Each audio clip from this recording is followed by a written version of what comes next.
오늘 하나님의 말씀은 출애굽기 29장입니다. 출애굽기 29장 46절입니다. 출애굽기 29장 46절. 우리 한 구절밖에 없으니까 우리 함께 선포할까요? 시작. 그들은 내가 그들의 하나님 여호와로서 그들 중에 거하려고 그들을 애굽 땅에서 인도하여 낸 줄을 알리라.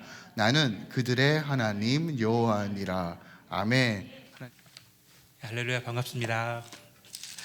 네, 평안하셨죠? 네, 얼굴을 보아하니까 되게 평안하셨던 것 같아요. 얼굴에서 빛이 납니다. 할렐루야. 오늘의 본문 말씀은 출애굽기 말씀이에요. 사실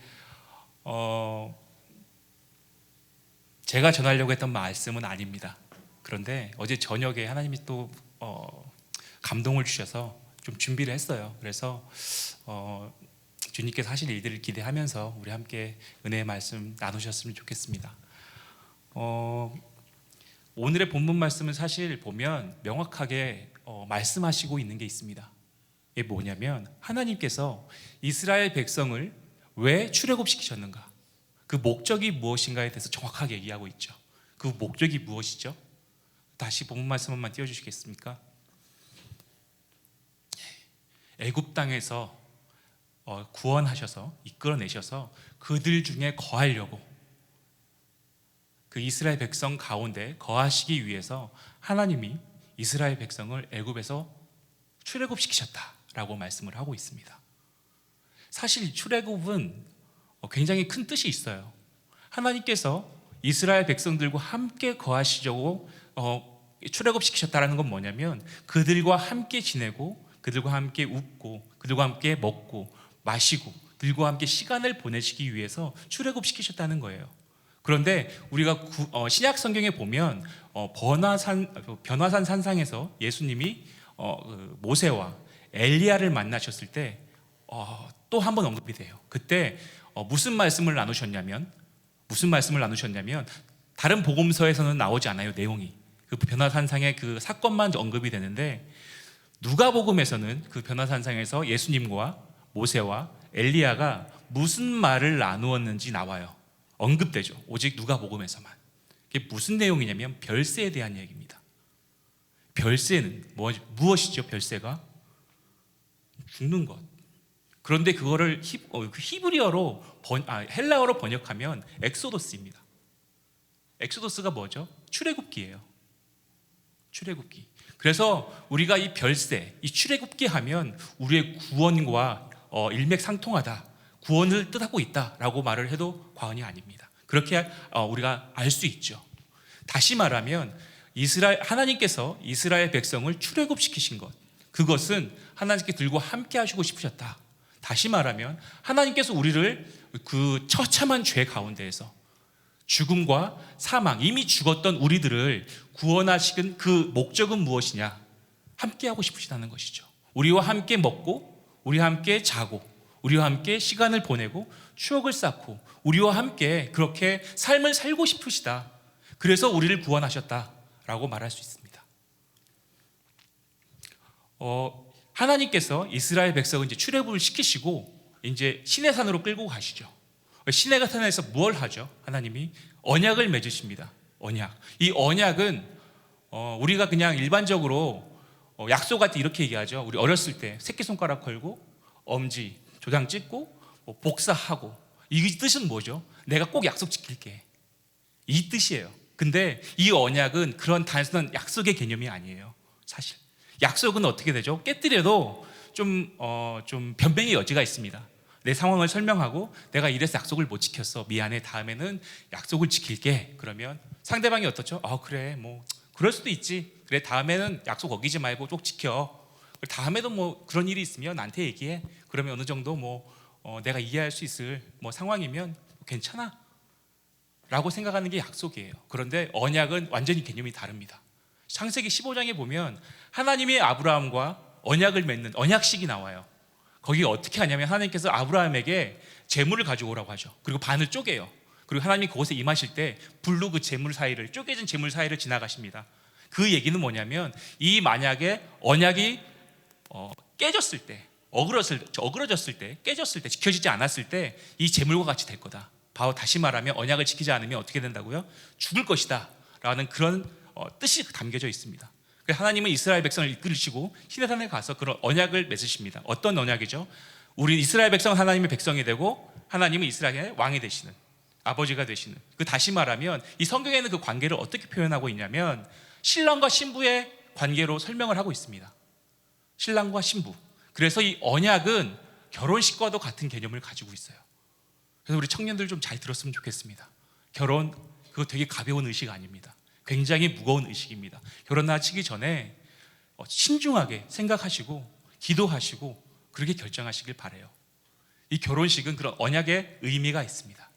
그래서 하나님과 이스라엘 백성과 함께 언약을 맺으시는 거죠. 그리고 이제 결혼을 했잖아요. 결혼하면 뭐가 필요하죠?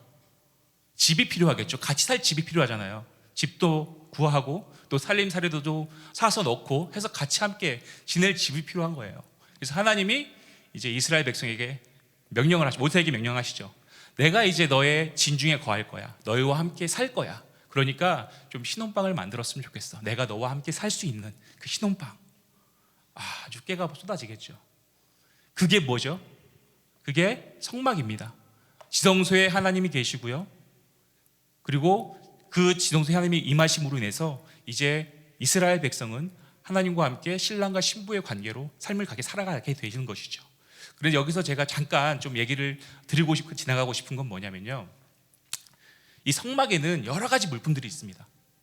이제 성문 문을 들어가면 뭐가 있죠? 앞에 제단이 있겠죠. 그리고 뒤에 물두멍이 있고요. 뒤에 성소가 있습니다. 성소는 반으로 나눠져 있죠. 한 곳은 지성소, 한 곳은 성소. 지성소는 하나님이 임하시는 곳이죠. 성소는 이제 대제사장이 진물을 보는 곳입니다. 거기에 뭐가 있죠? 금초대와 진설병과 금향단이 있습니다. 근데 우리 출애굽기 20장에 보면 그 금향단에 태워지는 향에 대해서 얘기를 합니다. 이 30장인가요? 잠깐만요, 제가 갑자기 헷갈리네요. 30장이네요. 잠깐만, 30장 제가 잠깐 읽어드리겠습니다. 30장 35절입니다. 34절입니다. 여호와께서 모세에게 이르시되 너는 소약향과 나감향과 풍자향의 향품을 가져다가 그 향품을 유향에 썩되 각기 같은 분량으로 하고, 또 28절 냄새를 맡으려고 이 같은 것을 만드는 모든 자는 그 백성 중에서 끊어지리라 말하고 있습니다. 근데 이게 무슨 말이냐면요, 그 금향단에서 태워지는 세 가지 향이 있어요. 근데 이 세 가지 향을 잘 배합을 해서 거기서 금향단에다가 이제 향을 피워야 돼요. 그 세 가지가 뭐냐면 풍자향, 나감향, 소약향입니다. 이 세 가지 향이 있어요. 그래서 이걸 잘 배합을 해서 태워드리는 거죠. 그런데 하나님이 말씀하시는 게 뭐냐면 이거는 아무나 사용할 수 없어요. 어디서만 사용해야 되냐면 성소에서만 사용해야 합니다. 하나님을 위해서, 하나님의 예배를 위해서만 태워져야 돼요. 왜죠? 우리 집에서 좀 태우면 안 되나요? 향이 좋다면, 우리 집에서도 그런 향이 나면 좋잖아요. 그 향을 맡으면 하나님을 기억하고. 왜 텐트에서 좀 치면 좋잖아요, 그렇죠? 근데 하나님은 태우지 말라고 하세요. 태우지 말라고 하세요.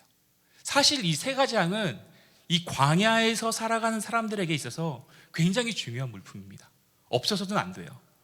또는 이 광야를 여행하는 사람들, 광야를 횡단해서 다른 도시에서 이 도시에 저 도시로 옮길 때에 광야를 지나가야 한다면, 또 광야에서 하루 노숙을 하거나 자야 한다면 꼭 필요한 물품이 이 세 가지 향이에요. 사실 이건 뭐냐면요, 저희 어렸을 때 한국에서 제가 캠핑 같은 걸 좀 좋아했었어요. 그리고 어렸을 때도 주일학교에서 캠핑 같은 거 많이 갔었어요. 전사님이 그런 걸 좋아하셔가지고.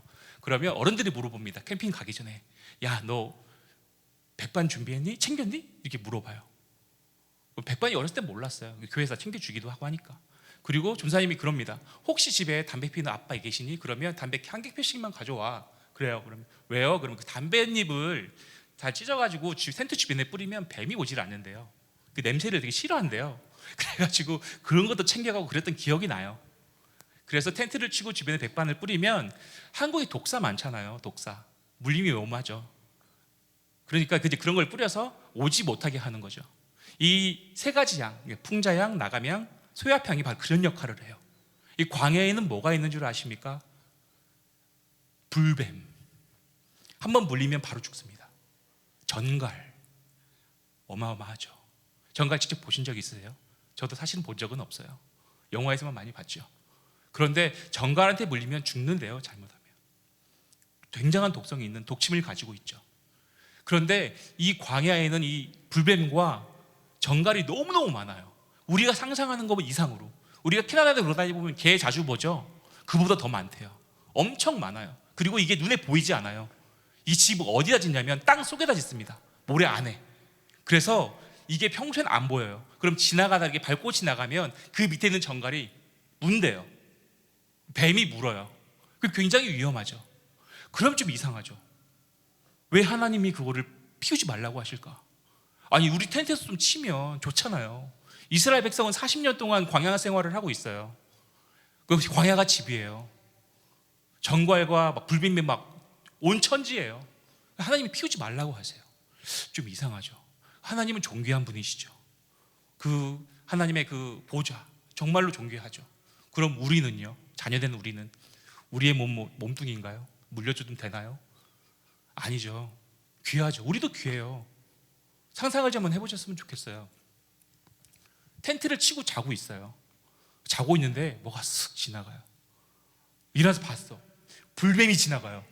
물리면 죽어요. 근데 목 뒤로 이렇게 스쳐서 목 뒤로 흘러가지고 이렇게 나가요. 놀라지 않으시겠어요? 나가 물린 건 좀 괜찮아. 내가 물리는 거. 텐트에 누가 자고 있죠? 내 자녀들이 자고 있잖아요. 그죠? 어린 아이들, 2-3달, 3달 된 아이들, 뭐 초등학교, 고등학교 다니는 아이들, 그 정도 된 아이들. 그래서 다시 잠을 자요. 뭐가 이상한 소리가 들려요. 일어나 봤더니 내 아이 머리에 전갈이 독을 쏘려고 꼬리를 쳐들고 있어요. 어떤 느낌이 드실 것 같아요? 놀라시겠죠? 빨리 내쫓겠죠? 쳐서 죽이겠죠?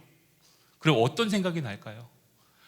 이 3가지 향만 있으면, 피울 수만 있다면 안전할 텐데. 피우고 싶으시겠어요? 안 피우고 싶으시겠어요? 안 피우고 싶으세요? 저는 피우고 싶은데 저는 모기를 되게 싫어해요. 모기. 그래가지고 한국에서 내 친구들이랑 낚시를 가면 이 모기향이 코일처럼 이렇게 꼬여 있잖아요.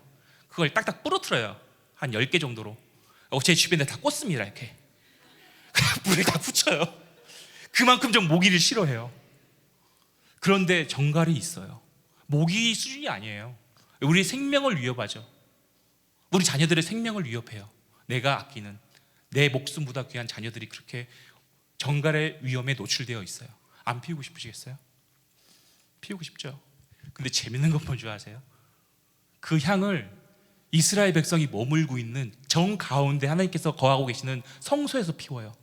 그럼 거기에는 전갈들이 어디 가겠어요? 불뱀들이 어디로 갈까요? 이스라엘 진영으로 가겠죠. 너무 이기적인 거 아닌가요? 진짜 나보고 진짜 좀 물려 죽으라는 얘기야? 왜 그러시는 거야, 하나님 도대체? 나한테 왜 이러시는 거야? 그럴 수 있잖아요. 근데 하나님이 지금 뭘 말씀하고 싶으신 줄 아세요? 그래, 이 3가지 향, 풍자향, 나갑향, 소엽향을 피우면 전갈이 도망가겠지. 그래, 불뱀이 도망가겠지. 그런데 그거보다 더 뛰어난 나를 좀 믿었으면 좋겠어. 내가 너를 지켜줄게. 내 능력 있는 팔로 너희를 붙들어 줄게. 나를 믿어. 내가 너의 손안 목자가 되어줄게. 내가 너의 모든 필요를 다 알고 있어. 너의 걱정과 근심도 다 알고 있어. 그러니까 너의 노력으로, 너의 어떠한 자구적인 힘으로 너를 보호하려고 하지 말고 그 모든 힘을 내려놓고 나를 좀 믿어줬으면 좋겠어. 내가 너에게 필요한 것들을 다 채워줄 거야. 내가 너에게 정말로 네가 필요한 것들이 뭐야? 도대체 나한테 말만 해. 내가 너의 신랑이 되잖아. 내가 너의 남편이 되잖아. 나한테 뭘 말하지 못할 게 뭐가 있겠니? 나한테 지금 얘기해. 내가 너한테 줄게. 내가 너에게 다 줄게. 내가 너를 지켜줄게. 보호해줄게. 나에게 의지되어진 삶을 살았으면 좋겠어 라고 말씀하고 계시는 거예요. 사실 하나님은 이 시간, 하나님께서 이스라엘 백성과 광야를 지냈던 이 시간을 하나님은 뭐라고 표현하시는 줄 아십니까? 신혼의 사랑이 있었던 때. 신혼방 너무너무 깨가 볶아지잖아요. 같이 밥도 먹고 이야기도 하고 또 퇴근하면 뭐 회사에서 있었던 일도 얘기하고 집에서 있었던 일 얘기하고 재밌잖아요. 그 신혼의 때를 하나님이 비유해서 이 광야의 때를 말씀하고 계시는 거예요. 그런데 이스라엘 백성들은 어땠죠? 너무너무 순종을 잘했나요? 정말 이런 백성이 없어. 와, 정말 내가 이 백성 잘 선택했구나, 이러셨나요? 아니에요. 불평과 불만이 아주 그냥 하늘을 찔렀죠. 이 출애굽을 하는 그 당시부터 홍해를 건넜을 때 그 잠시 하나님께 찬양하고 감사합니다 그랬습니다. 2, 3일 지나고 나서 그 모든 것들이 다 잊어졌어요. 그리고 이제 그때부터 뭐라고 말씀한 줄 아세요? 아이고, 내가 애굽에 있었을 때가 더 나았을 것 같아. 거기 있으면 그래도 굶지는 않잖아, 죽지는 않잖아. 우리를 죽이려고 이곳으로 인도하셨나? 이곳으로, 이 광야로 우리를 인도하셨어요? 라고 불평 불만이 쏟아지죠. 목마를 때 어떻게 해요? 목마를 때 목말라 죽겠네, 아이고 불타져, 날 말라 죽이려고 그러시나? 제가 생각을 해봤습니다. 제가 조만간 이사를 가야 돼요. 짐을 너무 힘들어요. 전 짐 싸기 너무 힘들어요, 정말. 한국이 너무 그리워. 한국은 포장해서 다 해준다면서요. 여기 그런 게 좀 있었으면 좋겠어요. 전화만 하면 알아서 다 싸서 그대로 옮겨주는 그런 게 있었으면 좋겠어요. 생각을 해봤어요. 거기서 한 1년을 살았어요. 하나님이 이제 구름 기둥이 딱 멈춰가지고 거기서 이제 언약궤를 내려놓고 거기에 성막을 치고 주변에 이제 그 성막을 주변으로 이스라엘 백성들이 자리를 잡습니다. 1년을 살았어요. 물건이 좀 많아졌겠죠, 살림살이도. 근데 갑자기 구름이 막 떠오르기 시작해요. 막 움직여요. 뭐라고 하실 것 같아요? 준비가 안 됐어. 좀 왜 오늘이에요? 왜 내일 가면 안 돼요? 조금만 더 이따 가면 안 돼요? 왜 오늘이에요 도대체? 그런 불평불만을 분명히 쏟아냈을 거라고요. 그럼 가다가 좀 멀리 가면 좋은데 한 200m가 또 멈춰. 200m 갈 거면 왜 옮기셨냐고요? 왜 그냥 좀 거기 좀 더 계시지. 거기 뭐 자리가 불편하세요? 좀 더 계세요. 그런 불평을 했을 거라고요, 분명히. 그런데 하나님은 그 광야의 시간을 뭐라고 말씀하시냐면 신혼의 사랑이 있었던 때, 정말 사랑이 불탔던 때라고 표현을 하시고 계세요. 여러분들은 삶에 있어서 하나님께서 지금 우리 이 말씀을 통해서 저한테 어떤 마음을 주시냐면, 너의 삶 가운데 그 나가평, 소가평, 또 풍자양, 이것들이 너의 삶 가운데 내가 만약에 그것들을 내려놓으라고 말한다면 너희들은 그렇게 할 수 있겠니? 라고 물어보시는 것 같아요. 제 삶에도 마찬가지예요. 제가 여전히 붙들고 있는 게 있습니다. 하나님께서 네가 그것을 내려놓고 내가 말을 할 때, 내가 나를 믿고 내가 너를 공급할 테니까, 너의 주님이 될 테니까, 너의 왕이 될 테니까, 너의 통치자가 될 테니까, 공급자가 될 테니까, 구원자가 되어줄 테니까 나를 믿고 따라올 수 있겠니? 너의 자구적인 노력을 내려놓고 너의 어떤 지혜와 지식과 네가 가지고 있는 모든 경험들을 내려놓고 나를 신뢰할 수 있겠니? 라고 물어보시는 것 같았어요, 어제 저녁에. 사실 이 풍자양, 나가병, 소갈방은요 구하기가 어려운 게 아니에요. 사실 조금만 발품 팔면 광야에서 얼마든지 얻을 수 있는 겁니다. 그러니까 너무 쉬운 건 아니에요. 막 저 지천에 널려 있는 건 아닙니다. 여기 뭐 블루베리, 무슨 베리들 막 그 길거리에 막 있잖아요. 그런 것처럼 길 널려 있는 건 아니에요. 그런데 그렇다고 해서 아예 구할 수 없는 것도 아니에요. 좀 노력하면, 발품 좀 팔면, 좀 이렇게 돌아다니면 얼마든지 구할 수 있는 거예요. 그래서 더 유혹이 되는 거예요. 만약에 못 구하는 거예요, 너무 어려워. 이걸 살려면 막 아라비아까지 가야 돼, 저기 이집트까지 내려가야 돼. 그러면 생각도 안 하겠죠. 어떻게 그걸 구하겠어요? 그런데 내 주변에서 얼마든지 구할 수 있는 것이에요. 유혹이 안 되겠어요? 결정하셔야 됩니다. 내가 내 노력으로 가서 발품 팔아서 그걸 가져와서 태워서 나 스스로 내 가족과 나를 보호하든지, 아니면 그것을 내려놓고 하나님의 보호하심을 의지하고 하나님이 말씀하신 것은 순종. 어렵죠. 씨름이 필요합니다. 정말로 그 하나님의 말씀에 순종하려고 하는 그 노력이 필요해요. 내려놓음이 필요해요. 그 시간은 쉽지 않아요. 그것도 쉽지 않아요. 하지만 그럼에도 불구하고 내가 그 하나님의 말씀을 신뢰하고 그것들을 태우지 않기로 결정할 것인지 선택하셔야 합니다. 어떻게 선택하시겠어요? 무슨 선택을 하시겠어요? 입으로는 하나님을 선택해야죠 말하지만 여전히 마음가운데 뭐가 있죠? 그 세 가지 상품이 여전히 남아있는 것이죠. 시편 23편에 보면 굉장히 유명한 말씀입니다. 여호와 나의 목자시니 나의 생명을 소생하시고 쉴만한 물가로 인도하시고 또 사망의 음침한 골짜기를 다닐지라도 해를 두려워하지 않는 것은 주님의 나를 지키신다. 주님 원수의 목전에 상을 차려주신다. 그럼에도 불구하고 내가 체하지 않고 그 음식을 맛있게 먹을 수 있는 이유 무엇이냐? 하나님이 나의 선한 목자 되심을 믿는 거예요. 원수의 목전에 상을 차려주셨어요. 맛있는 음식, 갈비, 저 갈비 되게 좋아해요. 갈비, 뭐 엄청난 많은 음식을 차려놨어요. 먹을 수 있으시겠어요? 원수가 내 앞에 있는데 걔가 음식이 무슨 짓을 할 줄 알고 무슨 독을 탈 줄 알고 침을 어떻게 뱉을 줄 알고 모르잖아요. 마음껏 먹어 드실 수 있으시겠어요? 저 같으면 안 먹어요. 그런데 그 음식을 먹을 수 있대요. 체하지 않고 즐기면서 먹을 수 있대요. 언제요? 이게 주님이 나의 선한 목자 되심을 믿을 때. 그러면 선한 목자 되심 믿지 않으면 아무리 하나님이 우리를 선한 길로 인도하신다 할지라도 푸른 초장으로 인도한다 하실지라도 그곳이 사망의 음침한 골짜기가 되는 거예요. 나의 삶을 잡아먹으려고 노리는 원수들이 득실득실한 그 길이 되는 것이죠. 하나님이 선한 목자이심을 믿으십니까? 그러면 오늘 여러분들 결단하시기 바랍니다. 하나님, 내가 주님 당신이 나의 선한 목자가 되십니다. 주님이 나에게 가장 좋은 것으로 주시는 분줄 내가 압니다. 내가 그렇게 결정하겠습니다. 내 마음 가운데 있는 나를 스스로 보호하려고 하는 그 세 가지 향품을 내려놓고 이제 주님이 나의 왕이 되시고 나의 통치자가 되시고 나의 선한 구원자가 되시고 나의 아버지가 되심을 아버지 신뢰합니다, 믿습니다 라는 고백이 여러분의 안에 있기를 바라겠습니다. 좀 더 제가 이야기를 해보겠습니다. 하나님께서 이제 천지를 창조하셨죠. 그리고 에덴 동산을 만드셨습니다. 그리고 거기에 이제 아담을 창조하시고 같이 사셨어요.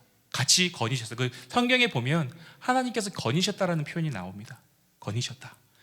분명히 저는 하나님이 그 에덴 동산을 걸을 때 아담과 같이 했다고 저는 생각을 합니다. 그 친밀한 관계를 이뤘다고 생각을 해요. 아버지와 자녀로서 정말로 그 허물 없는, 아무런 거리낌 없는 정말로 친밀한 관계.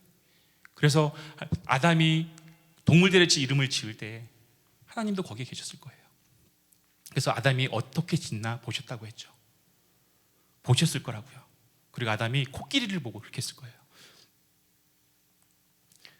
와, 쟤는 하나님 코가 너무너무 기네요. 코로 뭐 물건도 짚고 먹고 물도 뿜고 숨도 다 하네요.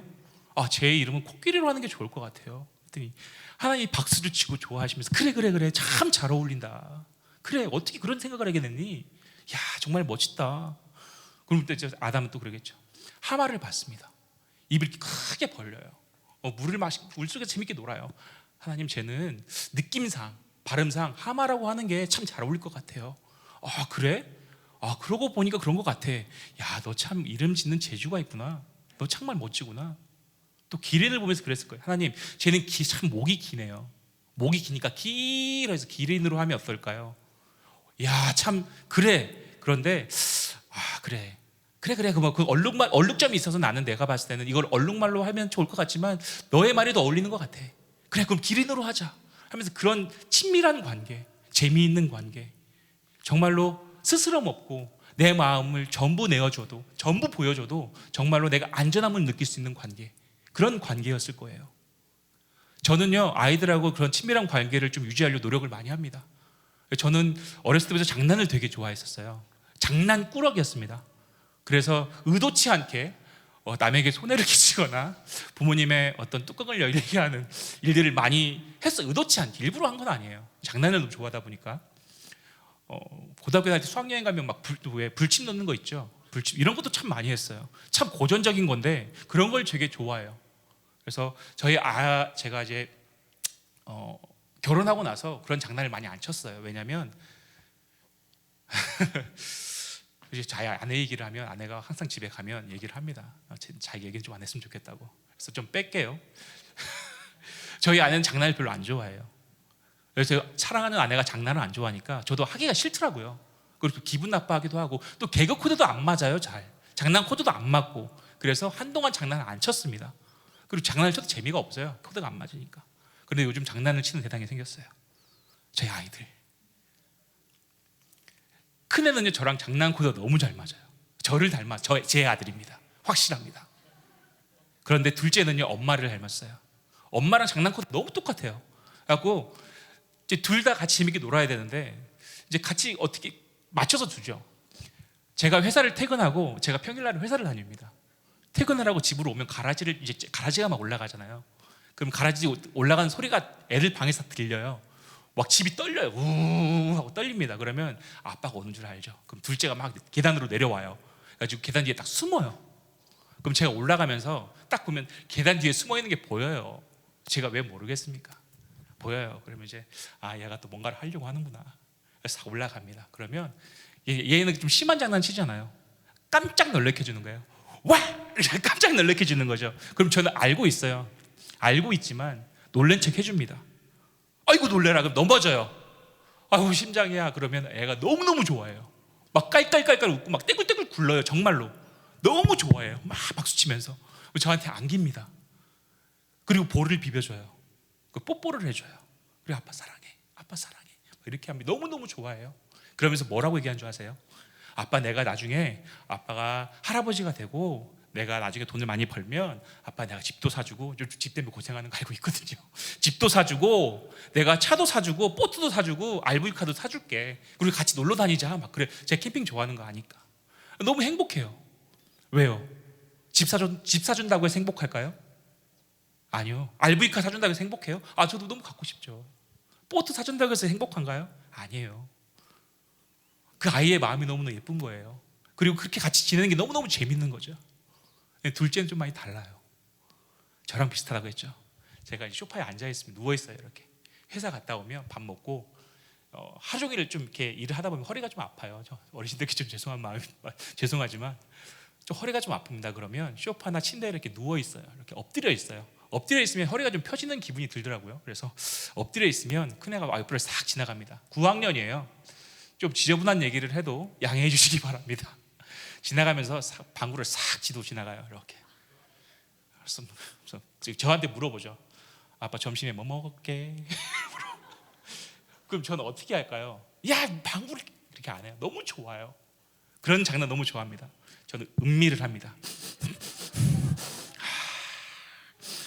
저도 무슨 도시락 싸가는지 알아요. 똑같은 도시락 싸갔거든요. 저도 알아. 뭐 먹었는지 알아요. 그럼 이제 한 번에 맞추면 재미없잖아요. 그러면 마늘 냄새가 좀 나는 것 같은데, 이거 좀 물고기 냄새도, 피쉬 냄새도 나고, 너 피쉬앤칩스 먹었니?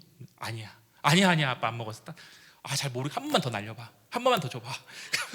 그럼 나오지도 않는 방구를 끼는 척하면서 또 지나갑니다. 그럼 또 음미를 하죠. 그러면서 이제 결국은 맞춥니다. 그럼 너무 좋아해요. 박수를 치고, 아빠의 코는 이제 황금코야. 정말 정말 잘 맞춘다. 너무너무 행복해요. 그 침대에 누워 있으면, 어렸을 때는 괜찮았어요. 너무너무 행복했는데 지금은 좀 어려워요. 이 장난이 좀 생명의 위협을 느낀다고 하나? 무슨 장난이냐면, 어렸을 때는 이제 아이들이 게임을 보면 막 날라차기도 하고 이런 게임들이 있잖아요. 그걸 보고 저한테 장난을 거는 거예요. 이제 침대에 이렇게 엎드려져 있으면 따가와요. 머리에서 다다다다 뛰어오는 소리가 들립니다. 점프를 해요. 가지고 두 손을 모읍니다. 가지고 온 에너지와 온 몸의 무게를 손끝에 모으죠. 빡 찌릅니다, 저를. 그러면 제가 뛰어오는 모습을 봐요.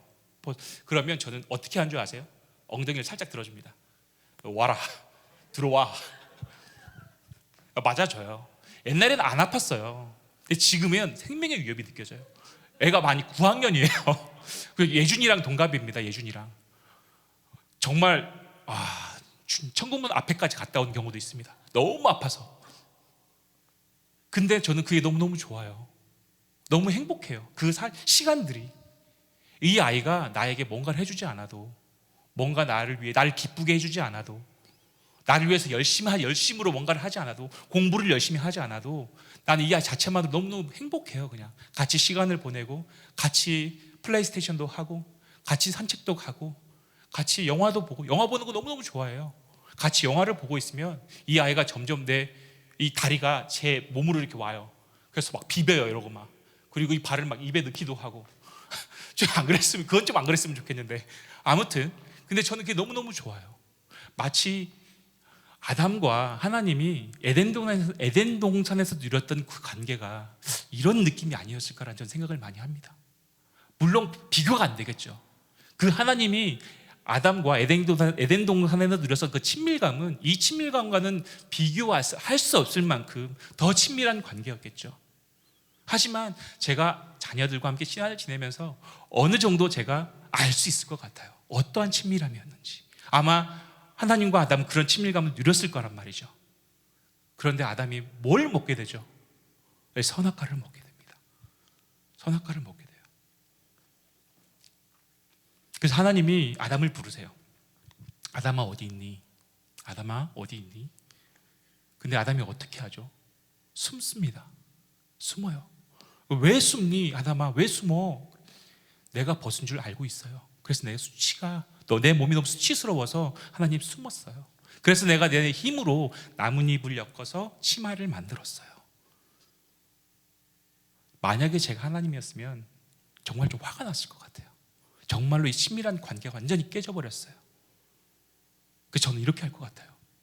야, 내가 너 먹지 말라고 했잖아. 왜 그걸 먹어가지고 왜 이걸 먹으면 넌 죽게 돼 있어. 너 나랑 같이 못 산다고. 이제 모든 게 끝났어. 너 때문에 다 망쳤어. 너 빨리 나가야 돼. 지금 당장 나가 라고 말할 것 같아요.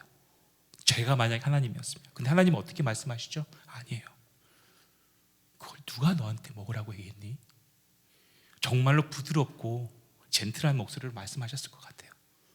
그리고 하나님이 자기의 그 모든 능력을 다해서 자기 수치를 가리려고 했던 그 나뭇잎에 나무 이파리로 만든 그 치마, 자기가 아무리 노력해도 자기 수치를 가릴 수 없었던 그 치마를 하나님께서 가죽옷을 지어서 입혀주시는 거예요. 왜 가죽옷을 지어서 입혀주셨을까요?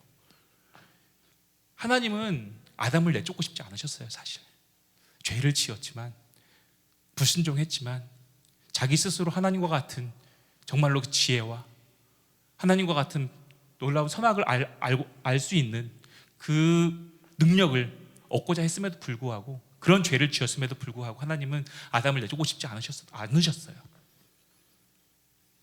그런데 하나님은 공의의 하나님입니다. 정의의 하나님이에요. 하나님이 말씀하시는 것은 꼭 지키시는 분이죠. 그래서 어쩔 수 없이 쫓겨나게 되는 거예요. 자, 그러면 이제 아담이 없는 에덴 동산 한번 생각해 보세요. 어땠을까요? 제 아들이 없는 우리 집 어떨까요? 전 별로 상상하고 싶지 않아요. 너무 마음이 아플 것 같아요. 하나님은 아마도 그러셨을 거예요. 혼자 에덴 동산을 거니셨을 거예요. 그리고 그 에덴 동산 곳곳을 다니면서 아담과 함께 보냈던 그 추억들을 곱씹으셨을 거예요. 예전에 이 나무 밑에서 숨바꼭질하고 무화꽃이 피었습니다 하다가 막 가다가 이 나무의 열매에 툭 떨어져서 아담의 머리에 그 열매 머리를 마고 하는 소리에 내가 쟤를 발견했었지. 그래 참 재밌었는데. 또 지나가다 바위가 하나 나와요. 여기에 바위에 둘이 앉아서 물고기 이름 하나하나씩 지어줬었는데 그때 참 좋았는데. 하나님 정말로 가슴 아파하셨을 것 같아요. 저 통곡하셨을 것 같아요. 가슴을 치면서 통곡하셨을 것 같아요. 이 성경에는요, 이 에덴 동산의 그림자, 에덴 동산의 모형이라고 하는 게 나와요. 히브리서에. 그게 바로 교회입니다. 하나님이 이 교회를 통해서 에덴 동산을 회복하고 싶어 하세요. 교회는 뭐죠? 이 장소만 교회인가요? 아니요. 우리 한 사람 한 사람이 교회입니다. 하나님은 바로 지금 여러분과 함께 그 정말로 그 에덴의 동산, 그것을 여러분과 함께 회복하고 싶어 하시는 거예요. 하나님이 여러분에게 지금 사랑한다라고 말씀하시는 거죠. 아들아 내가 너를 사랑한다. 딸아 내가 너를 사랑한다. 그런데 우리는요, 뭐라고 얘기하는 줄 아십니까? 제발 좀 그런 얘기 좀 하지 마세요. 제발. 불편해요. 내가 내 삶을 살아가는데 하나님이 자꾸 사랑한다고 말씀하시면, 내 삶에 와서 자꾸 관여하신다고 하시면 내가 내 마음대로 내 삶을 못 살잖아요. 내가 누리고 싶은 거 못 누리잖아요. 나도 좀 편하게 살자고요. 간섭하지 마세요 라고 얘기를 해요. 그게 우리의 모습입니다. 좀 오셔서 하나님이 왕노를 하시려고 하면, 내 삶을 좀 다스리려고 하시면 주일날 와서 기도하시잖아요. 그렇게 하나님 나의 왕이 되어주세요, 와서 나의 통치자가 되어주세요 라고 얘기하는데, 집으로 돌아가면 뭐라고 얘기한 줄 아세요? 180도 돌변합니다. 아, 좀 제발 교회에서 봤으면 됐잖아요. 좀 그만 좀 제발. 이제 내 나머지 평일은 제 마음대로 살게요. 다음 주 주일날 가서 주님 내가 11 좀 더 할게요. 다음 주 주일날 가서 봉사 조금 더 할게요. 왜 하나님을 자꾸 그런 조잡한 신으로 만드시는 거죠? 전 도저히 이해할 수가 없습니다. 그게 우리의 모습입니다. 하나님 나를 사랑하시면서요, 근데 왜 나한테 내 삶에 이런 일이 일어나죠? 하나님 내가 정말 새벽기도 가서 기도했잖아요. 근데 왜 남편에게 이런 일이 생기나죠? 내 자녀에게 이런 일이 생기죠? 나를 사랑하신다면서요. 사랑한다고 하면 이런 일이 생기면 안 되죠. 이렇게 얘기를 해요. 말라기에 이런 말씀이 있습니다. 이스라엘 백성들에게 하는 말이에요. 하나님, 이스라엘 백성, 내가 너희들 너무너무 사랑해. 내가 너무너무 너희를 사랑해. 그런데 이스라엘 백성들 뭐라고 말씀하신 줄 아십니까?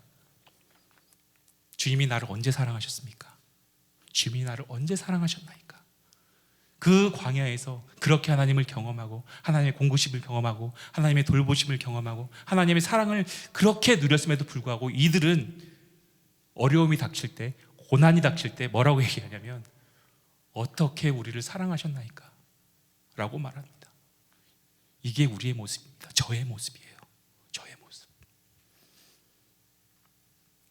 로마서에는요, 그 하나님이 어떻게 알고 계신 줄 아십니까? 우리를 향해서 두 팔을 벌려 기다리신다고 말해요. 두 팔을 벌려서. 두 팔을 벌려 너희들이 날 배신했지만, 너희들이 신랑된 나를 버리고 다른 우상을 섬겼지만, 다른 남편을 따라갔지만, 다른 남편과 잠자리를 했지만, 다른 남편을 네가 정말 지긋지긋해. 이제 하나님 지긋지긋해요. 이제 나는 다른 우상을 따라갈 거예요 라고 말을 했지만, 난 그래도 여전히 너를 두 팔을 벌려 기다리고 있다 라고 말을 하는 거죠.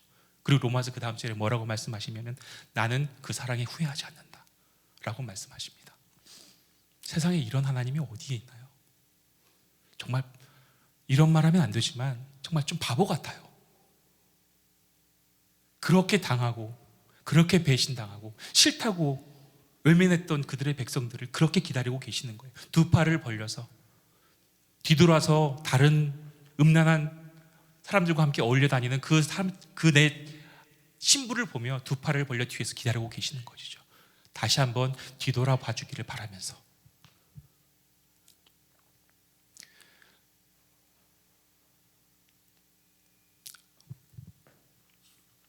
저는 사실 이 모든 얘기가 저의 얘기예요.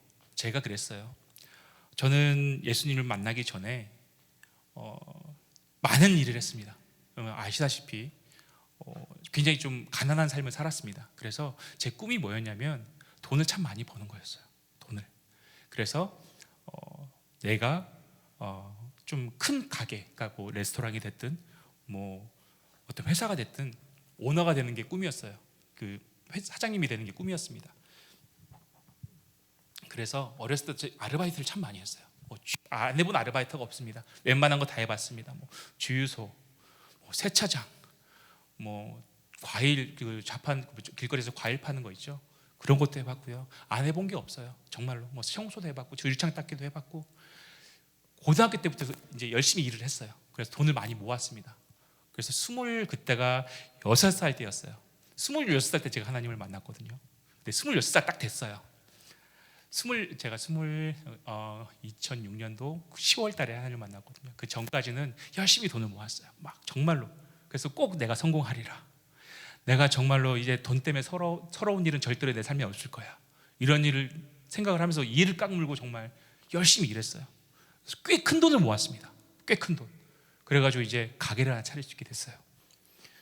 큰 가게, 그렇게 큰 가게 아니지만 그렇다고 작은 가게도 아니에요. 첫 가게인데도 불구하고 사이즈가 한 150평 정도 됐었어요. 그리고 안에 이제 친구들이 제가 얼마나 노력했는지 알아요. 정말 제 별명이 정말 빈대요, 빈대. 돈을 내질 않아요. 웬만하면 어디가 다 얻어먹고 다녀요. 소개팅을 나가도 소개팅 상대방이 얻어먹어요. 그 정도였어요. 얼마나 간절했으면 그렇겠어요. 얼마나 꼴보기 싫었겠어요. 근데 친구들이 참 잘 참아줬어요, 저를. 왜냐하면 제 삶을 너무 잘 알기 때문에. 그래서 정말로 친구들이 너무너무 축하를 많이 해줬습니다. 그래서 아이들이, 그 친구들이 한 9명 정도 되는데, 아이들이 십시일반 돈을 모아서 뭐 설비도 해주고 안에 뭐 인테리어도 해주고 막 정말 계획을 잘 짰죠. 열심히 짰습니다. 그런데 저희 어머님이 전도사님이세요. 지금은 사역하지 않으시지만 이 방황하는 어린 양을 보고 항상 기도하셨어요. 주님, 이 아이 정말로 구원받아야 됩니다. 돈 못 벌어도, 아마 엄마 그렇게 얘기하지, 기도하지 마 제발. 돈 많이 벌어야 된다고 기도해. 항상 그랬거든요. 근데 저희 어머니 기도 항상 그거였어요. 돈 필요 없습니다. 명예 필요 없습니다. 다 필요 없습니다. 구원받게 해주세요. 이거였었어요. 항상 기도하셨죠. 근데 어머니가 어느 날 저한테 와서 이런 얘기를 하세요. 이제 막 가게를 계약하고 이제 공사 업체도 다 선정하고 안에 뭐 장비들도 다 선정해가지고 막 들어오기만 하면 돼요. 인테리어도 이제 거의 다 끝나가요. 근데 어머니가 이런 얘기를 하세요. 아들아, 엄마가 그동안 너에게 수도 없이 교회를 다녀라, 예수님 믿어야 된다고 말하지 않았니? 네, 맞아요. 그렇게 하셨죠. 마지막으로 부탁한다. 예수전도단이라는 그 선교단체가 있는데 거기에 DTLS라는 뭐 학교가 있대. 거기서 뭐 예수님 뭐 성경 공부도 하고 뭐 사람들 많이 만나서 뭐 되게 재밌단다. 거기 한 6개월 정도 가야 되는데, 거기는 이제 기숙학교예요. 6개월 정도 거기 가서 이제 먹고 자고 하면서 성경 공부도 하고 예배도 드리고 선교도 가고 하는 곳이죠. 거기 좀 갔으면 좋겠어. 네가 거길 갔다 와서도 예수님이 없다고 얘기하면 엄마 그다음부터 얘기 안 할게. 정말 엄마가 죽을 때까지도 교회 가라 얘기 안 할게. 제발 좀 갔으면 좋겠어 라고 얘기하죠. 엄마가 그렇게 말씀하시는데, 그런데 지금 상황을 보면 갈 수 없는 상황이에요. 그렇잖아요. 가게도 다 계약했겠다. 이제 인테리어도 이제 막 와가지고 한참 하고 있지. 안에 집기도 다 들어와가지고 막 하고 있는데, 그것도 제가 한 거 아니에요. 친구들이 다 해준 거예요. 못 가죠. 어떻게 가요? 아마 내가 그 문 닫고 간다 그러면 아마 엄청 욕할걸요. 엄마 지금 안 돼요. 지금 타이밍이 안 돼요. 다음에 갈게. 다음에. 지금 제가 이제 엄마 내가 이거 하려고 얼마나 고생했는지 알잖아요. 지금 안 돼요. 그래서 꿈이 효자였어요. 엄마 말 되게 잘 듣고 싶었어요. 정말 저희 아내가 되게 싫어하죠. 내 남편은 좀 불효자가 되었으면 좋겠다 이런 말. 내 자녀는 효자가 되면 좋겠고 내 남편은 좀 불효자가 됐으면 좋겠고. 저만 얘기인가요? 아시잖아요. 아무튼 그래서 정말 저 어머니의 말을 순종하고 싶었지만 그 말은 제가 순종을 못 하겠더라고요. 왜냐하면 제가 고등학교 때 돈 열심히 모아가지고 정말 이거 하나 하고 싶어서 정말 중학교 때부터 알바했어요. 저 신문 배달도 하고 우유 배달도 하고 용돈 받는 거 친척 뭐 이모 고모 삼촌 다 모아 안 써. 절대 안 써. 내 거야. 그랬어요. 근데 거기 열게 됐어요. 근데 이제 어머니가 이제 그날 교회를 가셔야 되는데 전화가 왔어요. 제가 아직 늦게까지 잠을 자고 있는데, 야 교회 안 오니? 빨리 교회 와라. 이제 좀 있으면 그 예배가 시작이야. 찬양이 시작했어. 빨리 와. 매주마다 연락이 와요. 근데 저는 안 가죠. 근데 그날따라 그래 어머니가 이제 뭐라 하니까 빨리 씻고 나가자. 그래서 부랴부랴 씻고 이제 나갔죠. 가는데 교회 목사님도 또 그 예수전도단 거기 출신 목사님이시더라고요. 그래서 그 목사님이 보고 저를 너무 반가워하세요. 아이고 지건 형제 왔어요. 그런데 이제 제주도에 가면 예수전도단 그 DTS라는 학교가 있는데 거기 한번 제가 봤을 때 두 분이 얘기하신 것 같아. 입을 맞추신 것 같아요. 그래서 또 얘기를 하시더라고요. 목사님 제가 지금 상황이 이래서 가기 좀 어려울 것 같습니다. 그래서 그래요. 그럼 지금 제가 기도할 테니까 한번 생각해 봐요. 그래서 갔어요. 집에 갔는데 그날 저녁에 제 마음에 어떤 생각이 드냐면 가야 되나? 이런 생각이 들기 시작해요. 가야 되나? 이거 가야 되나? 지금 상황은 가면 안 되는 상황인데. 그런데 그렇게 생각하고 있다가 제가 원서를 저도 모르게 왜 썼는지 원서를 쓰기 시작하고 저도 모르겠어요 왜 그랬는지. 근데 면접을 가 있더라고요. 면접에 가서 면접을 보고 있는 나를 발견했어요. 내가 왜 이러지? 나 지금 저기 가게 하고 해야 되는데. 결국은 가게를 안 하기로 결정하고 그 학교를 가기로 결정한 거예요. 저도 왜 그러지 욕 엄청 먹었습니다. 친구들한테. 왜 그랬을까요? 왜 제 마음 가운데 그런 마음이 생겼을까요? 그런 용기가 생겼을까요? 내가 그동안 그렇게 부자가 되고 싶고 돈 벌고 싶고 내가 내 스스로 열심히 일해서 내 삶을 윤택하게 하고 싶었는데 어떻게 그런 결정을 할 수 있었을까요? 어떻게 내려놓을 수 있었을까요? 별로 힘도 안 들었어요. 솔직히 말하면. 그렇게 하고 있는 나를 발견했을 뿐이에요. 왜 그랬을까? 되게 고민을, 되게 생각을 많이 했습니다. 근데 딱 제 마음에 들었던 한 가지 생각, 그 생각은 뭐였냐면 제 안에 계신 성령께서 일하신 것 같아요. 성령께서 그 상황을 만들어 가셨던 것 같아요. 성령께서 그 내 모든 어떠한 의지, 돈을 벌고 싶어하는 마음, 내가 내 삶의 주인이 되고 싶은 그 마음들을 성령께서 다루기 시작했던 것 같아요. 사실 저도 어렸을 때 하나님을 떠나 살았지만 중학교 때 방언을 받았거든요. 그리고 인격적으로 하나님을 만나도 봤어요. 근데 그 인격적인 만났던 그 하나님을 잃어버린 거죠. 그 첫상을 잃어버리고 살았던 거죠. 그리고 제 안에 마음 가운데 아주 작은 곳에 자리 잡고 있던 성령께서 일하기 시작했던 것 같아요. 저는 우리 할렐루야 성도님들 마음 가운데 그 성령이 계신다고 생각을 합니다. 지금 나의 상태가 어떻든, 내 믿음이 어떻든, 나의 어떠한 삶의 어떤 태도, 하나님을 향한 삶의 태도가 어떻든 우리의 마음 가운데 아주 작은 그 방 가운데 여전히 성령께서 계실 거라고 생각해요. 오늘 아침 여러분 그 성령께 여러분 부탁하시면서 간구하시면서 나가셨으면 좋겠습니다. 성령님, 오늘 제가 그 하나님 첫사랑 회복하기 원합니다. 하나님께서 말씀하셨던 그 신혼의 사랑, 광야에서 정말로 행복했어. 너무나도 행복했어. 너와 내가 정말로 함께 먹고 자고 그 광야를 지나고 어려운 길을 지나고 고난의 길을 지날 때 그 함께 했던 그 시간, 신혼의 사랑 너무 행복했어 라고 하는 그 신혼의 사랑을 오늘 하나님 우리 회복시켜 주십시오 라고 기도하시기 바랍니다. 오늘 찬양 부르실 때 그런 마음으로 찬양하셨으면 좋겠어요. 하나님, 이제는 내가 주님 당신의 순결한 신부가 되기 원합니다. 하나님만을 바라보고 하나님만을 정말로 예배하고 다른 우상에게 눈 돌리지 아니하고 다른 남자에게도 한눈 팔지 않고 오직 주님 당신만을 바라보고 정말로 그 안에서 이루어지는 그 사랑 하나님 회복시켜 주십시오. 정말로 내가 이해할 수 없는 그 상황 속에서도 정말로 하나님이 보이지 않는 그 상황 속에서도 그 주님을 볼 수 있는 하나님 그 마음 허락해 주십시오. 그래서 주님 당신을 즐겁게 정말로 내 삶 가운데 주님 당신이 거하셔서 정말로 그 친밀한 삶 회복시켜 주십시오. 다 같이 그런 마음으로 이 찬양 부르시면서 하나님 옆에 나아가도록 하겠습니다.